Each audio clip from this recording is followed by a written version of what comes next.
Hey everybody, welcome back to my YouTube channel.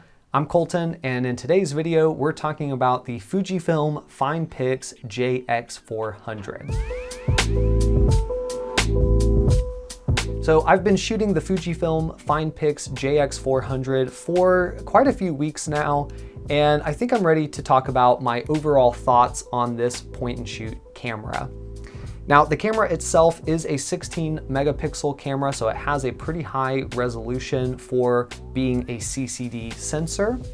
It also has a pretty decent zoom range comparable to really any other point and shoot camera around this time range. I will say the aperture range left me not as pleased with it, going all the way up over an aperture of 6 for the more telephoto range, but it does go down to, I believe, 2.6 for the widest angle. So it's not the worst, but it's also not the best. And really, I feel like that is my thought on this camera overall. It's not the worst, but it's also not the best.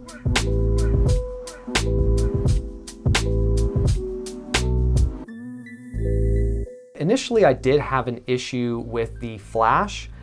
There's a setting that's, I guess, called quiet mode or something that's kind of easy to enable.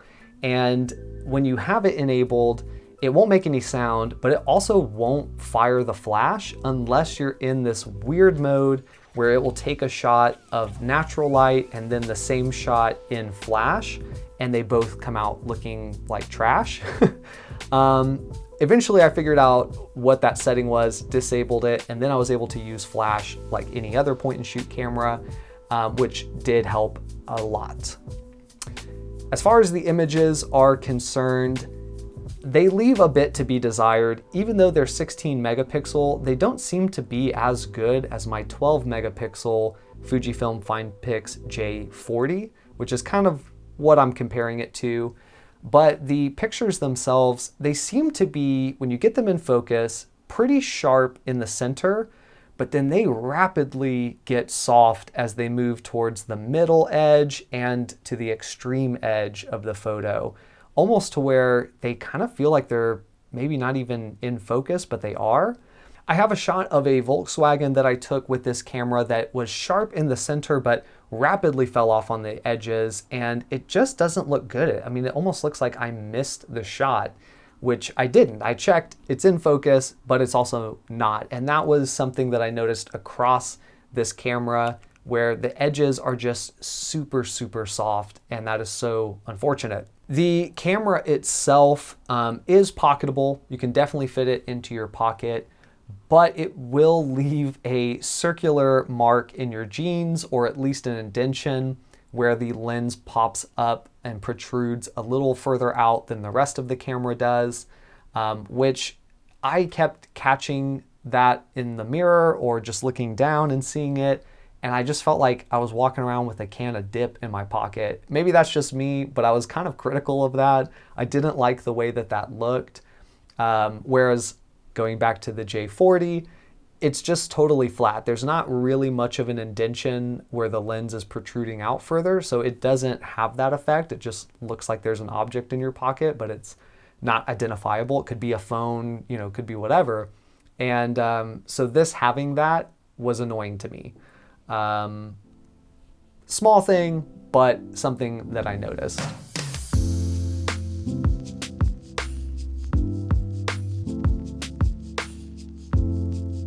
I would say if you can find this camera for like $5 or $10, everything included, you don't have to spend any extra money on a charger or anything like that, then okay, it's a decent camera.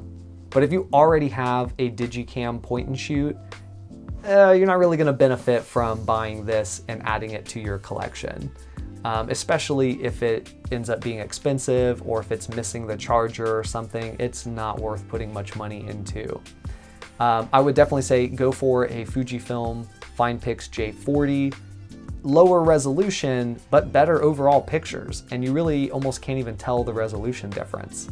So if you do want to see my video summary of the Finepix J40, I'll put a link in the description, and I'll also make it available at the end of this video. But yeah, that is my sort of quick review of the Fujifilm Finepix JX400.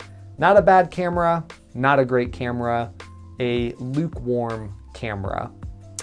Anyway, if you enjoyed this video, give me a like. If you want to see more videos like this, hit the subscribe button. It really does help out this channel and it means a lot to me. Otherwise, for now, I'm Colton and I'll see you in the next one.